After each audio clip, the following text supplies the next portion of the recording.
ప్రభాత వేళలో అయోధ్య నగరం స్వర్ణ సుందరంగా వెలుగుతుంది. ప్రజలు ఉల్లాసంతో సంబరాలు జరుపుకుంటున్నారు. దశరథ మహారాజు సంతాన ప్రాప్తి కోసం యజ్ఞాన్ని నిర్వహించి దేవతల కోసం ప్రార్థించాడు. యజ్ఞం జ్యోతిలోంచి దేవతలు ప్రత్యక్షమై ప్రసాదాన్ని అనుగ్రహించారు. రాణులు సుమిత్ర, కైకేయి, కౌసల్య దైవ ప్రసాదాన్ని స్వీకరించి ఆశీర్వదించబడ్డారు. అద్భుత క్షణం, శ్రీరాముడు జన్మించాడు. అయోధ్య నగరం సంతోషంతో మునిగిపోయింది. శ్రీరాముడు, లక్ష్మణుడు, భరతుడు, శత్రుఘ్నుడు ధర్మం, శాంతి, శౌర్యం ఈ గుణాలతో ఎదిగారు. ధర్మయాత్ర కోసం విశ్వామిత్ర మహర్షి అయోధ్య చేరుకున్నారు. శ్రీరాముడు వినమ్రంగా నమస్కరించి ధర్మరక్షణే నా జీవితం అని నిశ్చయంగా ముందుకొచ్చాడు.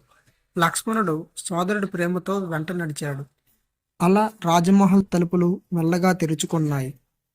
రామాయణం మహాప్రయాణం మొదలవుతుంది.